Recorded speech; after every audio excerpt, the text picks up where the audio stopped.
past 6 weeks. Luka Doncic led the Lakers last night with 29 points and 9 assists. Rookie forward Dalton Knecht dropped 19 off the bench. The Lakers are back in action Tuesday night against New Orleans. The Clippers are at Phoenix on Tuesday. R&B singer Angie Stone was on her way to perform at the KBLA Men's Basketball Championship game Saturday night in Baltimore. Stone died early Saturday morning in a car crash outside of Montgomery, Alabama. The KBLA is made up of HBCU schools. Virginia State defeated Bluefield State 71-64 to earn the automatic bid to the NCAA Division II tournament.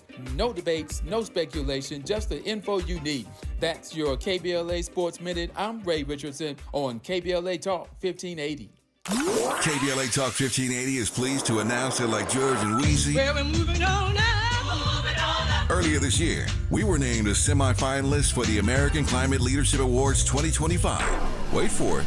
Wait for it. You ready? KBLA Talk 1580 was recently selected as one of 10 finalists being considered for this prestigious award. Hundreds of organizations, institutions, and even cities were nominated in the selection process. But KBLA Talk 1580 has made it to the finals. You're invited to watch live on Wednesday, April 16th. At 10 a.m. Pacific, 1 p.m. Eastern, 12 p.m. Central, as Eco America announces the winner and the runner-up, awarding over $200,000 in prize money. To watch live, just go to ecoamerica.org to register and attend the online ceremony. That's ecoamerica.org. Don't miss the presentation of the American Climate Leadership Awards 2025, Wednesday, April 16th, and wish us luck. Caring about the climate, caring about the community, changing the conversation. We're KBLA Talk 1580, and we've got your black.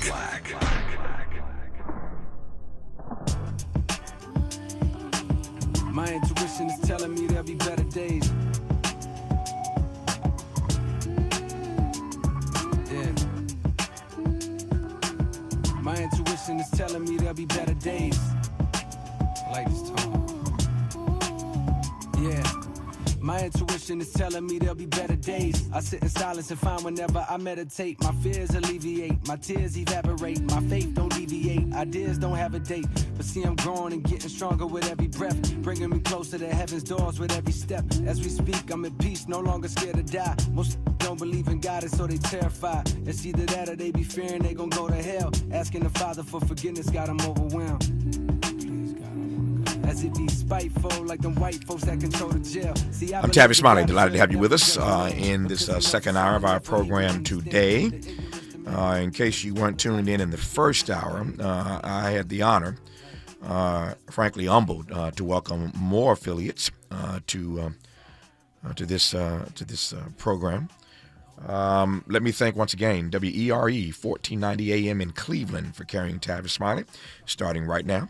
WOLB 1010 AM in Baltimore, WDBZ 1230 AM in Cincinnati, and KDEE 97.5 in Sacramento, California. 4 new affiliates in 4 new markets joining us today, and we are grateful. We are humbled that you have seen fit to carry this program every day on those stations in Cleveland, Baltimore, Cincinnati, and Sacramento. Thank you. We will work every day really hard to continue, of course, to earn your trust. So thank you once again. Pleased in this hour, as promised, to engage in what I expect will be a rich and deep dialogue. The host of the very popular public radio program Reveal, investigative journalist and Peabody Award winner Al Letson. Al has a new program I'll tell you about as well as we move through this hour. But I'm delighted to welcome Al Letson to this program. Al, how are you today, sir? I am good, man. I'm talking to the GOAT, so I'm good. No. I'm honored to I am honored to have you on, man, and I appreciate over the years your work and witness. Let me start with this. I have said that black media and put another way, black folk in media, wherever they may be, are more necessary and more relevant now than ever because they're, how might I put it? There's some stories that don't get told if we don't tell them. There are some topics that don't get traversed if we don't traverse them. Some issues that don't get raised if we don't raise them. And frankly, a lot of people doing some great work who don't get profiled if we don't profile them. In your work over the years as an investigative journalist, how true have you found that notion to be? Oh, 100. I mean, I think that, when it comes to America, nobody knows America like black folks. And so, if you do not have Black people a part of your programming and the hosting and the reporting and all that, you're missing a huge part of the story. So I think it's absolutely essential that we make some noise now, especially more than ever. Yep. When you say nobody knows America like Black folk, that jumped out at me. Obviously, that's what you do every day. You turn phrases and you unpack things. But I love that phrase. Nobody knows America like Black folk. Give me more. What do you mean by that? Yeah, because I think that the understanding of what America is. Black folks have known it from being here, starting in 1619, right? America really operates like a corporation. And who better to tell you about that corporation than the workers it exploits?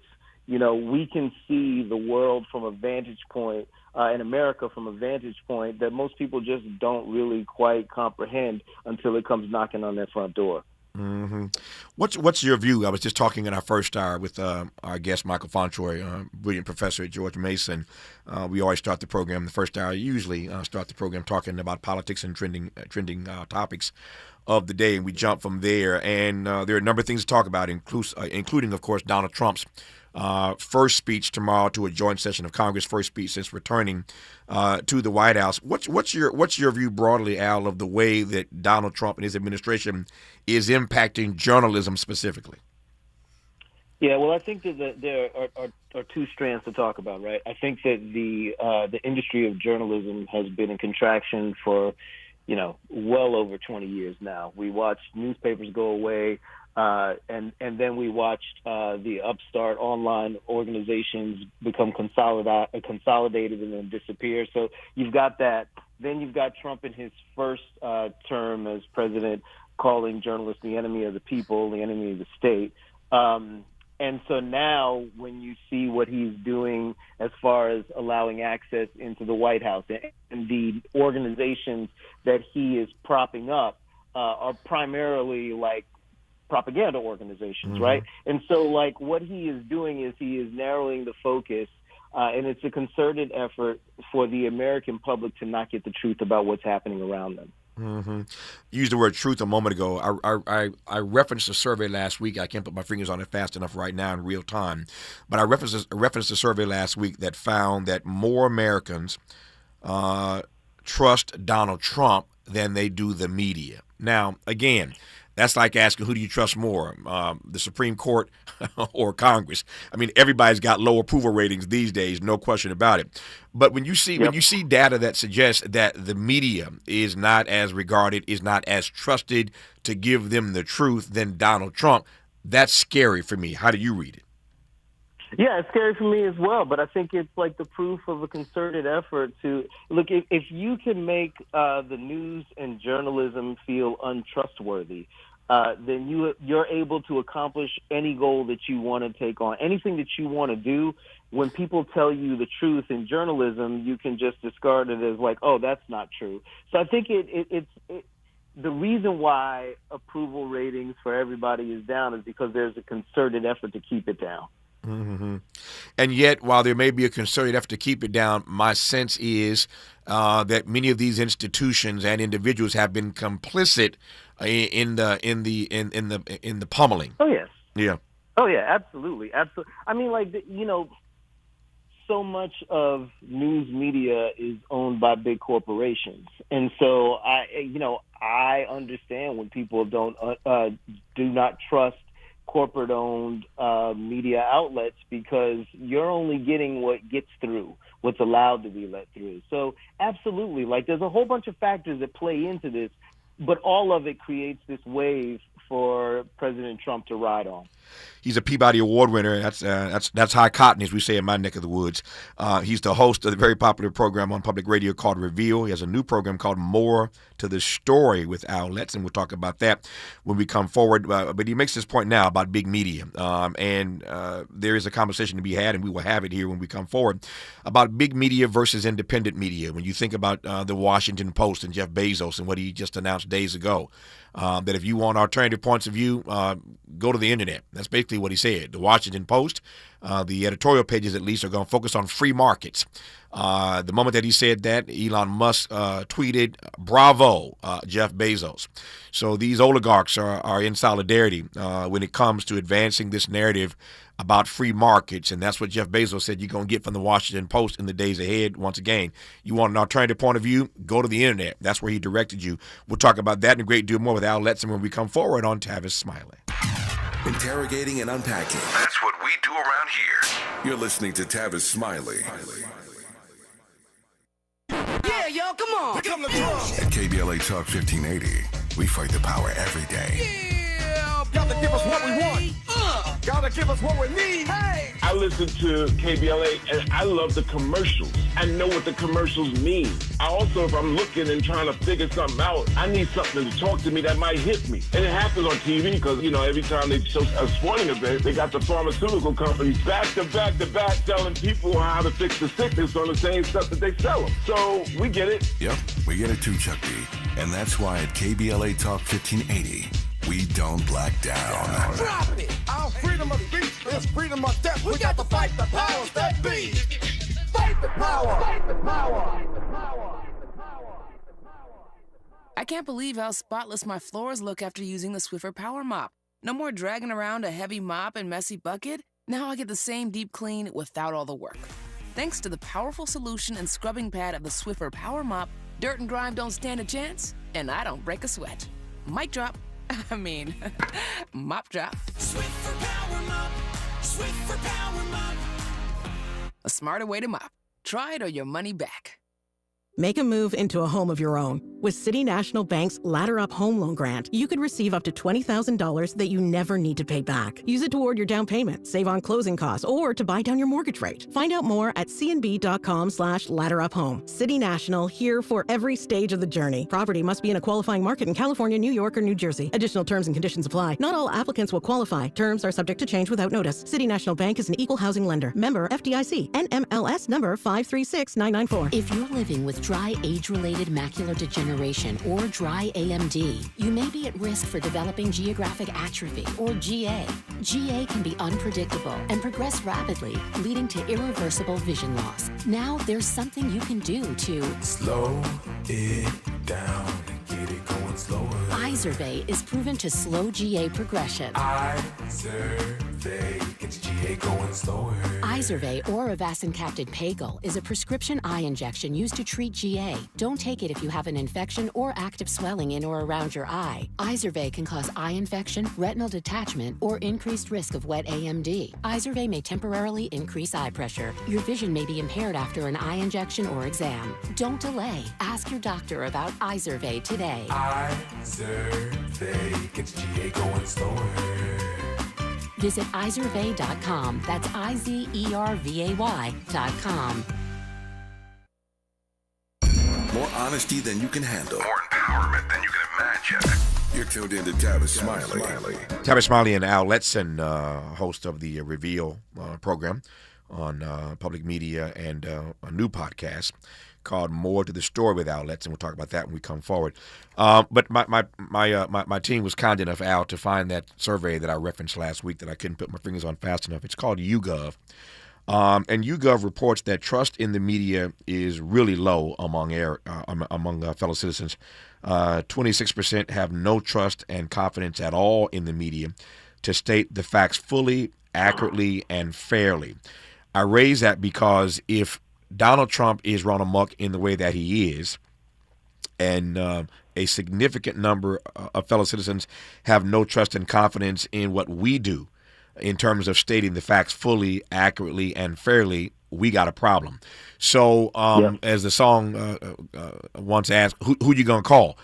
if you can't, if we know how Donald Trump is moving, who you gonna call if you want the facts fully, accurately, and fairly when people don't trust us, the media, to deliver that? Yep, I think that what we all need to be is to become discerning members of the public and media, in the sense of like for example, I try not to read just one source. Right. I try to I pop over and I look at what they're saying on Fox. I listen to what they're saying on CBS. I listen to what they say on NPR. I try to listen to a whole bunch of different perspectives so that I can understand exactly like what I think is true and real. And then also I think, the other thing is that like, as black people in this country, I think it behooves us to understand history and to know history, to like read books about history, because everything that we're going now, we've already seen before. Like this, literally where we are right now is a replay of Reconstruction back in the 1800s. Like we are, it is the playbook from Reconstruction and how white supremacy defeated Reconstruction. So I think that like if we get up not only on our current news sources but also spend time understanding what actually happened in the past, it makes you a media consumer that's savvy to what's going on right now. I love the Reconstruction parallel. Tell me more about the way you see that parallel, and more to the point, what are the lessons in real time from then?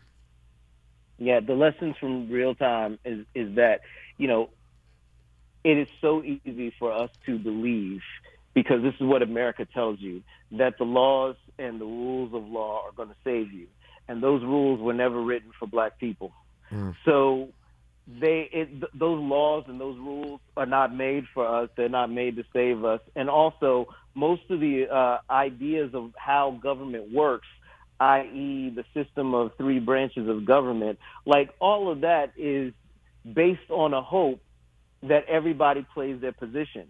But Donald Trump has showed us that like he's not willing to play his position, that he is going to break it all to create, a dictatorship of the sorts. And so I think that like that's one. And then when you're thinking about like what happened after Reconstruction, they just completely found ways to depower black folks. Black folks had made such gains after the Civil War, and then suddenly it was just erased away, and a lot of it was done legally. And so that's what we have to be looking for, is the legality, and not expecting the law to save us, but understanding like how these people are moving. As you know, I spent a good part of my career in public media, many years at NPR, many more years at PBS. And I am following with interest this attack, this assault, if you will, on public media that the Trump administration and even those on Congress are waging, wanting to line out public media, NPR and PBS. And let me be very clear. I don't think that NPR is perfect, a long way from it. No. PBS is not perfect, long way from it. As the first African-American in this country to ever host his own show 5 days a week on NPR, I know of what I speak. As the first African-American to host his own show 5 nights a week on PBS, I know of what I speak. And they have never been as good on diversity, equity, and inclusion as they ought to be. Let me just be very clear about that. PBS and NPR were founded for 2 reasons. People don't understand the backstory here. Public media in the era of Lyndon Johnson founded for 2 reasons. One, for children's programming. Children did not have programming really aimed and directed at them. And in that regard, PBS achieved majestically, wonderfully did they do when it came to advancing the notion of children's programming. We all know Sesame Street and all the stuff that came out of public television, courtesy of Lyndon Johnson advancing the notion that America needed some public media outlets. NPR has done great work over the years, but at the end of the day, there were 2 reasons again why public media was founded. One for children's programming and one for people of color. Go back and look at the charter. Look at the charter. Look at what they were commissioned to do, to advance programming for children, to advance programming for people of color. And if you look at the way public media operates now, and has, quite frankly, since its inception, it is really a wholly owned subsidiary of white elites. That's the way public media operates in this country. I'm just telling you the truth about the way it is. And so you get a Tavis, Smiley, you get an outlets in here or there, but broadly speaking, public media in this country has not ever lived up, at least with regard to people of color, to the mandate that it was given at its founding. That said, I still don't believe it ought to be lined item out. I just believe we ought to continue to press it and to push it to serve all of us a little bit better. Public television, public radio ought to look and sound like America. It never has. It does not now. And yet, I repeat, it should not, to my mind at least, be wiped out. What's your read of this attack? The heads of NPR and PBS have been called to testify in front of Congress. But they are determined, if they can get away with it on this Trump agenda, to just line item out public media, and that's a space in which your stuff is heard. So what do you say about that? Yeah, I mean, one, I agree with everything you said. I think that, like, public media, unfortunately, has basically super served one audience. That being said, it still plays a vital role in our democracy. And I think that, like, what we should be looking for is the whole reason why I got into public media is because they had a contest where they were looking for new shows, new hosts, new ideas. And this is back in 2008, I think, or maybe 11. But anyway, like, they started, like, trying to find new ways, and then they abandoned it really quickly. They got, like, 2 people out of it, me and Glenn Washington, which was great. But, like, they never went back to that well, and they should have. So plenty of critiques about that. I think, though, that the right has always looked at public broadcasting as, in their estimation, as propaganda, propaganda for the left. And so they've been on a mission to get rid of it for years. I mean, like, this isn't new. What's new is that they have the power now to do it. And so, yeah, I mean, I think that it is – I think that what they are saying they are trying to do, i.e. looking at the budget and cutting and trimming things down, is really a front, because what the right wants to do is give the rich tax cuts, which would actually pay for, if we did not do these tax cuts, would actually pay for the budget, right? But they don't want to do that. So instead, they want to take away, and they want to take away these things that are small incremental numbers. But you see they're not messing with the Department of Defense's numbers yet. They're not taking away, like, the military spending that, like, I mean, if the American public knew how we commission new aircraft, new boats for the Navy, and the amount of money that we spend on things that do not work, the public would be in an uproar. But we don't ever really talk about that. So there's where the cuts are if they're serious about making cuts. But really what they're serious about is creating a culture war and making sure that people are less informed and more able to do their propaganda on the right. I want to come to that culture war a little bit later in this conversation. But to your point about the Defense Department, it's more than they're not messing with the Defense Department. They have suggested an increase, once again, in the defense budget. So not only are they not messing with them, they are increasing their budget once again. And that's a whole nother conversation that we had on this program just last week. I digressed on that for now. You mentioned, used the word propaganda a moment ago, and it made me think, and so I want to ask, because I'm marinating and noodling and wrestling with this every day myself. You see the way that Trump is going after all kinds of media outlets. You saw the way that he posted on True Social last week celebrating the firing of Joy Reid and other black and brown people, Asian people at MSNBC. He celebrated that and said it should have happened a long time ago. You see the way the media, as I've said many times, is moving. We talked earlier about Donald Trump's impact on journalism. You see the way the media is moving in fear and trepidation of Donald Trump. As I've said many times, you saw Mark Thompson, the boss at CNN, tell Anderson and Jake and others, don't go in on Donald Trump so hard. This is the boss of CNN telling that, giving that order to his talent. You saw the way that Meta bent the knee and paid the $25 million. You saw the way ABC bent the knee and paid $16 million. I'm expecting CBS to do that any day now. On and on I could go. You see MSNBC firing all the people of color. So you see the way the media is moving and responding to Trump 2.0. And here you come now in this conversation with some pretty candid commentary about Donald Trump. I was actually surprised to some extent you've not held your tongue in this conversation about Donald Trump. It is not my way, as this audience knows, to hold my tongue when it comes to Donald Trump. But in some ways, while we do need black voices, we need black media, we are putting ourselves, if not intentionally, in harm's way, not knowing what the pushback on us is going to be. That's a long way of getting to a simple question. Why and how are you navigating your way as a journalist, critiquing, holding accountable, speaking truth to power in this era when you know good and well that at any point in time, you, me, anybody else could, in fact, be targeted by them?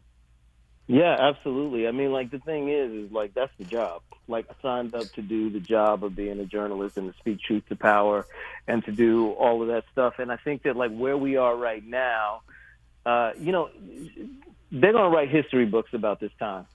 And I don't want to be Marco Rubio in the history books. Wow. I want to be Al Letson in the history books. So my goal is to go out and to tell the truth as I see it. I think that the idea that journalists aren't biased is, like, ridiculous. I think that, you know, that the idea of, like, journalism being biased was created by white men in order to hide their own biases, right? So I don't buy into the idea that, like, journalism is without bias. But I will say that I try to give everybody a fair shake. But what we are seeing right now is we are seeing the destruction of democracy. Or maybe some would argue that we're seeing the destruction of the illusion of democracy. But either way, we are seeing a significant shift in American life. And I think that, like, that means that all of us have to ask questions about, like, what that means for us. I've got children. I want them to grow up in a better country. And that better country doesn't come about if I'm not willing to actually talk about how to get there, if I'm not willing to call out what I see as going against the principles that this nation says it believes in. I mean, there's an argument to be made whether it's ever actually believed or whether it's actually done it. But my job is to be that canary in the coal mine and scream out. And the thing with the canary in the coal mine is that sometimes they literally are the first to die. That's why you have the canary, you know? I don't want to die, and I would like to keep having a career, but I also understand that, like, you know, this is the job. Yeah, I always laugh. I started laughing the minute you said it. I love when people use that phrase, the canary in the mine. Yeah, and they never understand that the canary oftentimes dies first. That's why he or she is the canary in the mine. I take your point. I heard you, and let me just tee this up. I'm watching my clock now. You don't have enough time to really respond to it. Let me tell you where I want to go when we come forward, because I heard, and I got a really bright audience. I'm sure they heard it as well. You caught yourself a moment ago making that distinction between the destruction of our democracy and the destruction of the illusion of our democracy. I heard that. Two different things there. I want to probe that when we come forward. Again, this audience knows that I oftentimes refer to this as an experiment in democracy.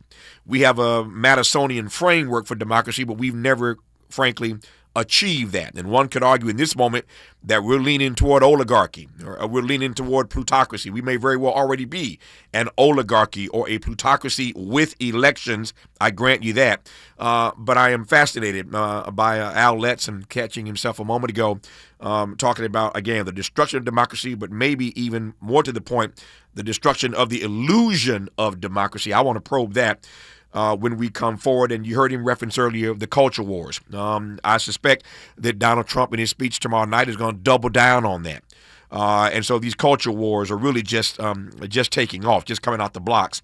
We'll talk about that and a great deal more with the host of Reveal, Peabody Award winner Al Letson. We'll get to his new weekly podcast, More to the Story with Al Letson. Delighted to have Al Letson right now on Tavis Smiley. For all the freedom-loving folk, this is Tavis Smiley. I feel like freedom.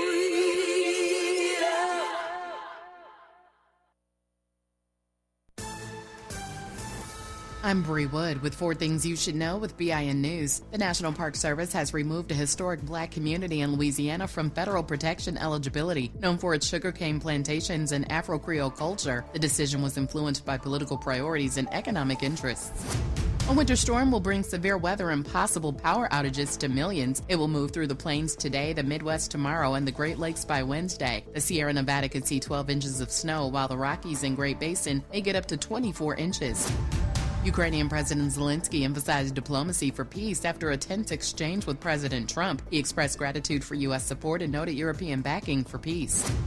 And Queen Latifah led a tribute for Quincy Jones at the 97th Annual Academy Awards, remixing his 1978 hit, He's On Down the Road. Oprah Winfrey and Whoopi Goldberg also thanked Jones for their big breaks in his 1985 film, The Color Purple. Get BIN News on demand 24/7 on the iHeartRadio app.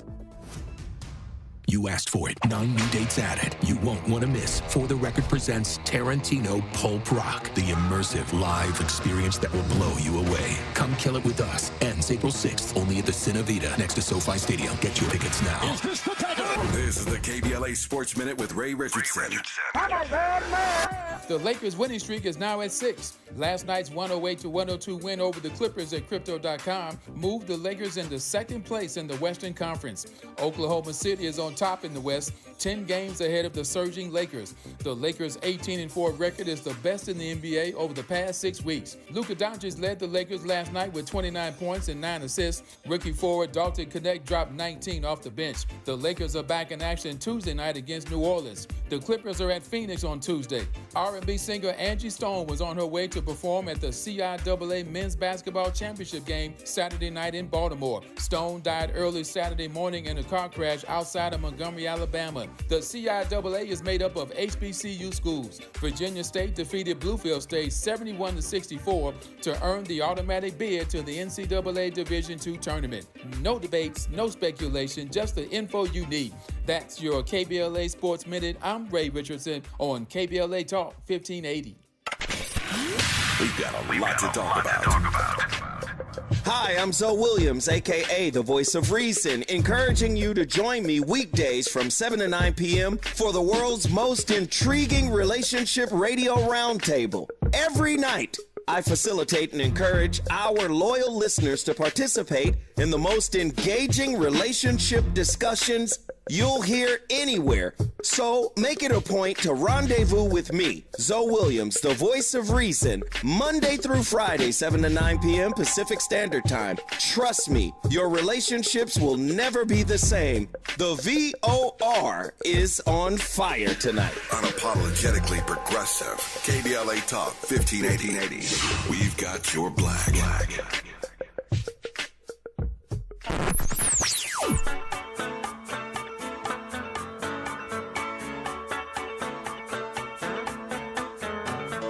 This is KBLA Talk 1580. Talk radio that's music to your ears. We're unapologetically progressive. KBLA Talk 1580. There's new reaction following the Trump administration's sweeping efforts to cut the federal workforce. Fired but not forgotten. The Testimony Project. Bearing witness, breaking silence, building community. KBLA Talk 1580 is committed to amplifying the voices of black federal workers impacted by the mass firings. Rooted in the black tradition of testimony, this initiative ensures that those who served us are not erased from history. Through firsthand accounts, investigative storytelling, and community-driven dialogue, we intend to expose injustice, preserve truth, and demand accountability. If you or someone you know has been forced out of federal employment due to the mass firings, please contact us at info@smileyAudiomedia.com or via the open mic feature on the KBLA 1580 app. We want to hear from you and share your story. KBLA Talk 1580, we've got your black. KBLA Talk 1580. We've got a lot to talk about. KBLA Talk 1580, connecting you with services and solutions. The Autopsy Initiative provides a second autopsy free of charge for victims' families who have lost their loved ones due to a police-related death. The services offered through the initiative include the completion of a second autopsy, disclosure of preliminary findings, and a final autopsy report. A police-related death is when an individual is harmed by police officers using deadly force, which results in an individual's death. police-related death includes in-custody deaths, including those that arise during contact with law enforcement officers during arrest, pursuit, booking, transport, or incarceration. The Autopsy Initiative has a team of board-certified pathologists on call. An autopsy request may be completed by anyone with a close relationship with the victim, which may include the victim's spouse, partner, relative, close friend, or lawyer. To request a free second autopsy for a victim of police violence, please visit knowyourrightscamp.com. That's knowyourrightscamp.com. Then click on Autopsy, then click on Request. At KBLA, we believe in justice for victims of police violence. We say their names, and we don't black down. This is a community call to action from KBLA Talk 1580. Who cares about the black community in Altadena? We do.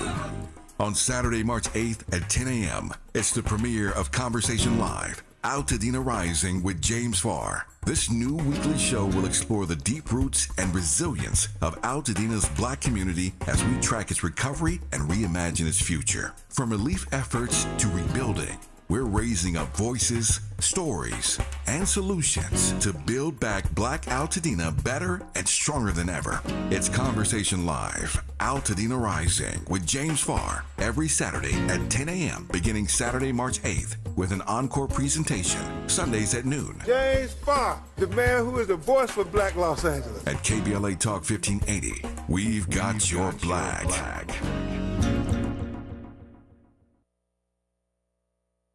Helping to make you the most knowledgeable person in your circle of friends. This is Tavis Smiley.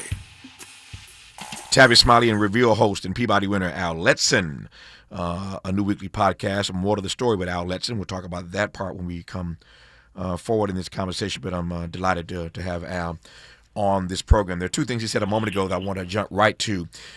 First, this notion of the destruction of our democracy. That's your point of a moment ago, that we are witnessing in real time the destruction, the demolition of our democracy, or, as you said, the illusion of that. I think I know where you're going, but unpack that for me. Yeah, I just think that, like, you know, as a black man in America, have you ever felt that democracy has worked for you? And I would say that most of us would say it hasn't. Even, it's interesting, like I was watching or a clip of the Black History celebration in the White House, which, you know. Hey, before you go forward, I know exactly how you feel. Number one, I feel the same way, and we were discussing on this program last week. Only Donald Trump could have a celebration of Black history in the White House, and then the very next day fired the Black Joint Chiefs of Staff. It would be laughable if it weren't so serious. But you literally hold a party one day to celebrate Black history, and a guy who has made Black history you fire the next day. I digress. Continue, Al Letson. Exactly. But I would say that all of the African Americans that were at that celebration, they would probably tell you that democracy hasn't worked for them either. Yep. So it's like, I think that when I think about American democracy, I look at it from the vantage point of a black man who grew up in the South and understands how this country really works. So I think that that is not to say that, like, we shouldn't exercise the right to vote. I think that if voting wasn't powerful, they wouldn't be so pressed to stop us. But I also think that, like, you know, we'd be lying to ourselves if we pretended like this American experience has worked out for us in the way that it has worked out for other folks in this country. Yeah. So for me, it's like thinking about, like, it you know, whether it's illusion or the reality of it, it's in danger right now. Yeah. The culture wars that you referenced a moment ago, I was thinking that these culture wars really jumped off in the Reagan era. I could track this back to Ronald Reagan's ascent and his arrival in the White House. And again, I reminded people on this program again last week that Ronald Reagan, former governor of California, where I sit here in Los Angeles, left California and went to Philadelphia, Mississippi, where they killed Goodman, Schwerner, and Cheney. Speaking of down south, where Al is from, they killed those three civil rights workers in Philadelphia. And Ronald Reagan went to Philadelphia to announce his candidacy for president. Now, why somebody would leave California to go to Mississippi, to that specific place where they killed civil rights workers, to announce his candidacy, you got to be stuck on stupid to not understand what that was all about. He wanted to be very clear what his candidacy was going to be about, and states' rights, of course, were at the epicenter of that, et cetera, et cetera, et cetera. So we can track back to the Reagan era when these culture wars really, really jumped off. I only offer that as a frame for how we got here. But what say you then about these culture wars all these years later in the era of Trump 2.0?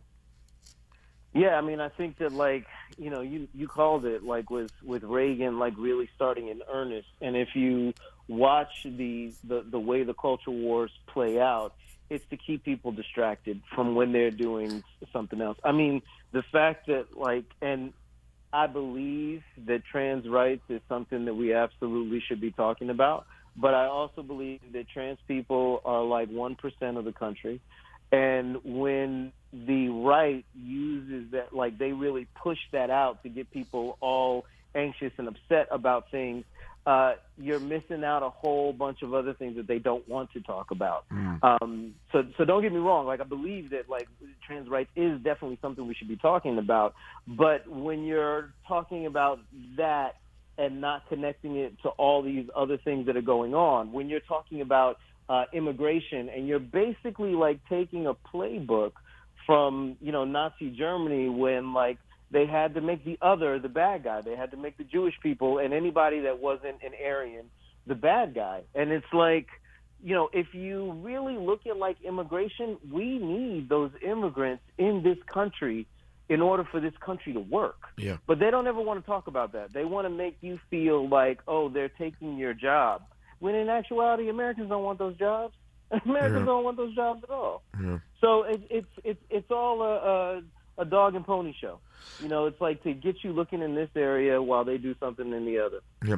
Since you mentioned the trans community, let me follow up on that just briefly here, because my mind went to this while you were talking.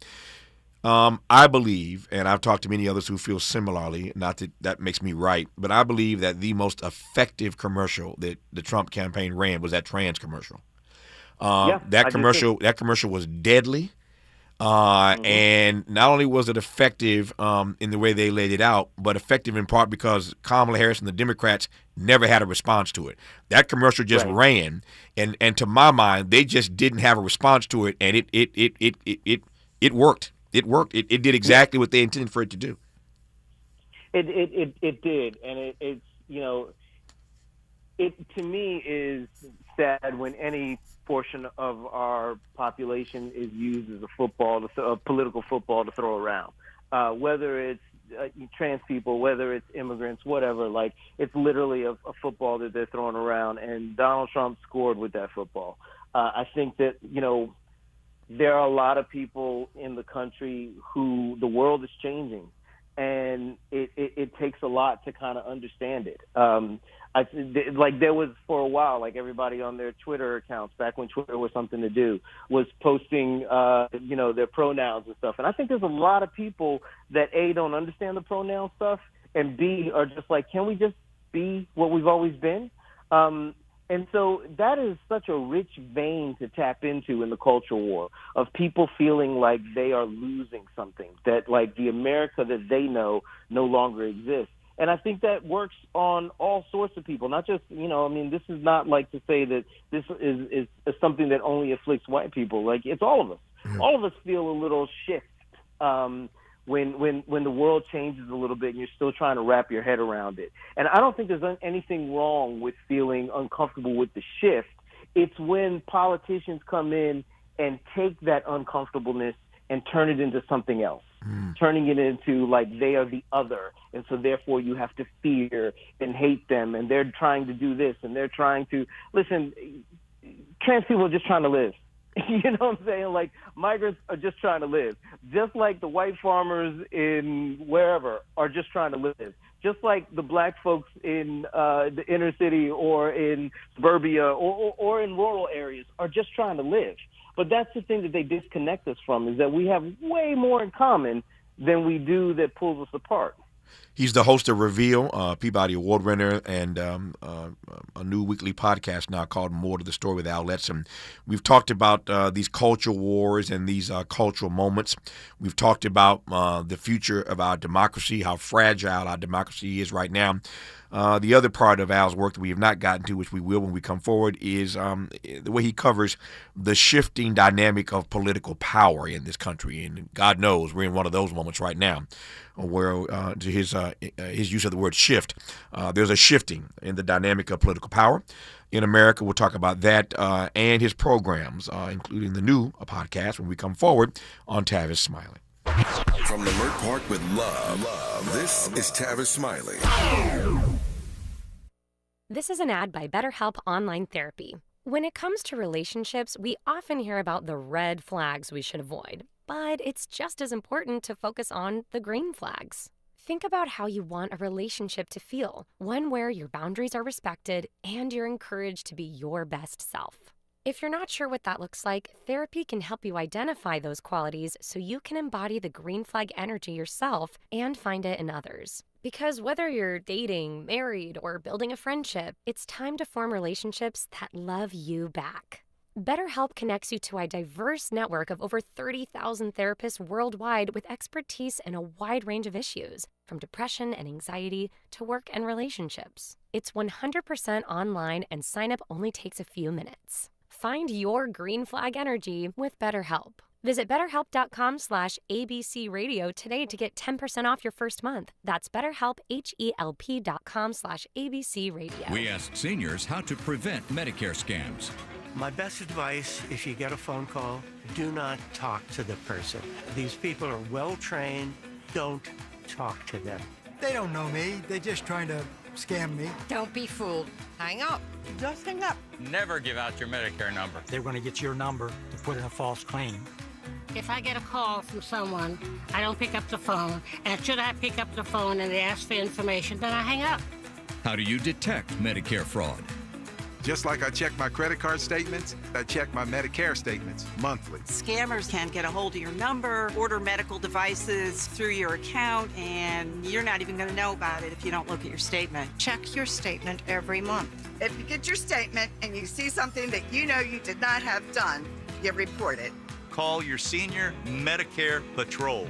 To report Medicare fraud, call the Senior Medicare Patrol at 855-613-7080. Robinhood Gold members can now enjoy the VIP treatment, receiving a 3% IRA match on annual retirement contributions. With Robinhood Gold, the perks of the high net worth are now available for any net worth. The new gold standard is here with Robinhood Gold. To receive a 3% boost on annual IRA contributions, sign up at Robinhood.com/gold. Investing involves risk. 3% match requires Robinhood Gold $5 a month for 1 year from first match. Must keep funds in IRA for 5 years. Go to Robinhood.com/boost. Robinhood Financial LLC member SIPC. Gold membership is offered by Robinhood Gold LLC. Made fresh daily in Leimert Park, Los Angeles, California. You're listening to Tavis Smiley. Tavis Smiley and Al Letson. Donald Trump tomorrow gives his first speech to a joint session of Congress. We discussed earlier in this program today that we expect nothing more than for him to double down on what he's already told us. And yet what's going to be clearly on display tomorrow night, Al, is that there is a shift in political power in this country, and that's one of the themes in the work that you do, the work that you cover. What say you about this this particular shift in the dynamic of political power right about now? Yeah, I mean, I think that America is itself a pendulum. And I think that it swings left hard, then you're going to get a hard swing right. And you know, so I would say that, like, all of this really got started when a black man became the president of the United States. And I think that offended some people deeply. And that became where we are now. And the swing is to the hard right.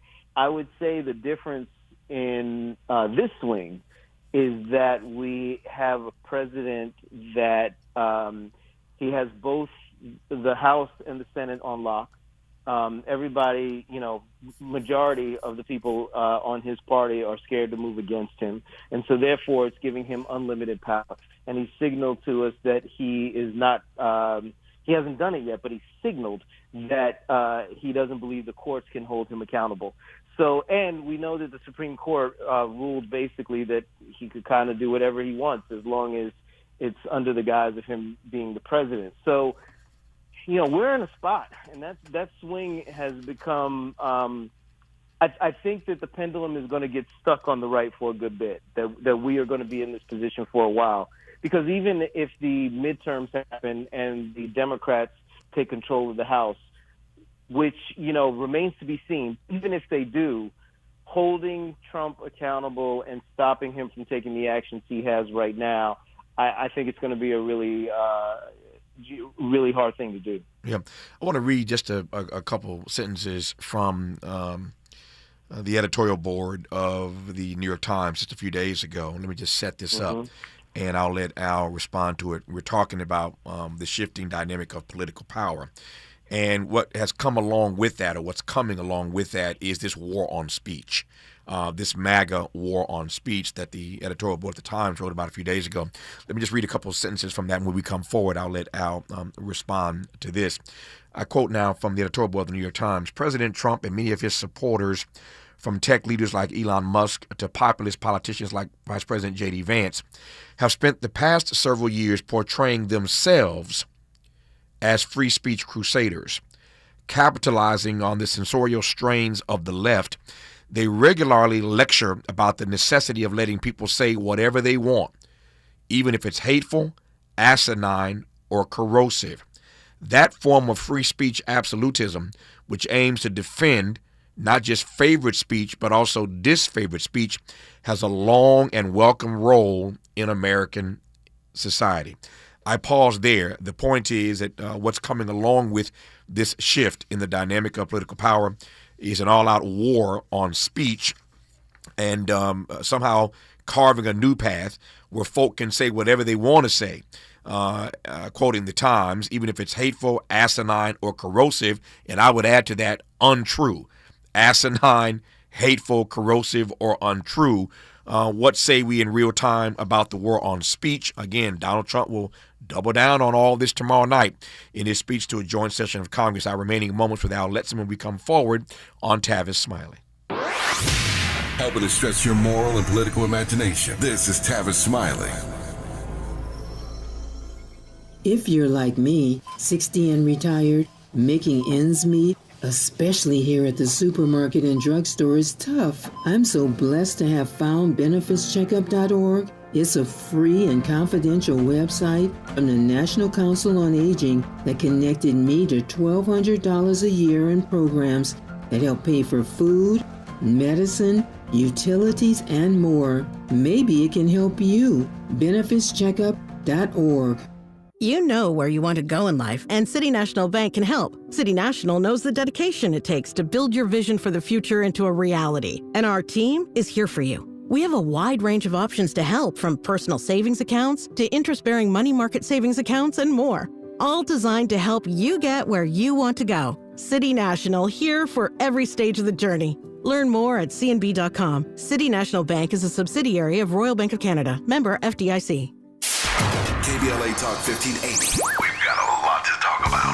KBLA Talk 1580, connecting you with services and solutions. If you need help getting your resume in order, finding job training, or landing a job, we've got 3 great options for you. First, the City of Los Angeles has WorkSource centers across the area offering free job support. The California Workforce Development Board can help you with everything from GED prep to vocational training at no cost to you. On the federal level, the Department of Labor's American Job Centers offer a full range of services for job seekers and businesses alike. Visit careeronestop.org, or for more info, just call California's Help Center or visit cwdb.ca.gov or call 916-657-1440. For the City of Los Angeles programs, go to ewdd.lacity.gov or call 213-744-7300. All these services are free to help you get your next job. This is a community call to action from KBLA Talk 1580. Kadeen and Deval Ellis for P&G Good every day. Babe, guess what? We can save big on all our favorite P&G brands like Tide, Cascade, and Febreze. Plus, support great causes every day. Wait, hold up. You telling me we can save money and feel good about it? How? Well, remember how Granny and Big Mama used to save money by cutting those coupons out of Sunday papers?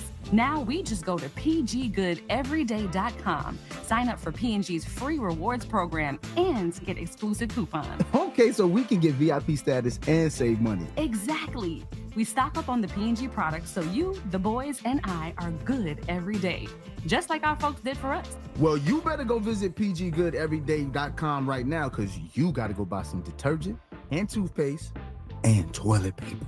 Me? Yeah, you. And with all that extra cash, I got to go buy these new sneakers. Okay, funny man, you got jokes. Boy, focus on these savings first. Visit pggoodeveryday.com. Let's get back to more of this rich dialogue with Tavis Smiley. Tavis Smiley and Al Letson got 5 minutes left in this conversation. I want Al to say a word about his new weekly podcast. But first, your quick thoughts on this war on speech that we're witnessing in real time. Yeah, I mean, I think it's. I think that what the right has been able to do is to change the language around things. So you say war on speech, and what they really mean is war on speech that opposes anything that they believe in, and leaves it open for them to say whatever they want about anybody else. If you look at like when Elon took over Twitter, he said he was a free speech absolutist, and then the minute someone criticized him on Twitter, he in some way makes them pay for it. Especially if it's a big account and people know. And so, literally, he just did it with Bill Burr. Like Bill Burr lost his check, his blue check for saying something about Elon. So it's the concept that they are all about free speech is laughable. And what they are doing right now is finding a way to amplify the most racist and nasty voices in the room to drown out the noise, so that that's the thing that you hear and see, and encourages other people who think that way to come forward, because it helps their agenda. Yeah. Speaking of laughable and frankly hypocritical, it's fascinating to watch what Elon Musk is doing with regard to this Doge office. Even though they say he's not a member of the cabinet, has no official position, he's running around like he does. And again, Donald Trump's going to double down on that tomorrow night. Trust me, he's going to brag about all the great work that Elon Musk is doing. That'll be in the speech tomorrow night. But the irony of that is that as he tries to talk about government efficiency, he built his empire off of government contracts. Exactly. And that's the irony, man. That he's trying to mess with everybody else's money, but his whole empire has been built off of government contracts. I digress on that for now. I've got 2 minutes left. I will yield it to you to tell us all about the new weekly podcast, More to the Story with Al Letson. Yeah, More to the Story is just, one-on-one interviews where I get to sit down with people who are talking a lot about where we are as a country right now. I'm talking to book authors. I'm talking to politicians. I'm talking to some of the architects of the right, especially the right's religious structures, like the Christian right. So yeah, I'm just one-on-one conversations, and it's a good time. I hope you listeners will join me. I thank you for making us aware of that. Again, he's the host of Reveal, a program that many of us listen to and have been empowered by. Peabody Award winner Al Letson now has a new weekly podcast called More to the Story with Al Letson, and I am delighted in having Al on this program for this hour. Al, thanks for your time. All the best to you. I appreciate you, man. Have a great rest of your day. Thank you, man. It was an honor to speak to the GOAT. I'm honored to be on here, man. It was a delight to have you, and congratulations on that new podcast, More to the Story with Al Letson.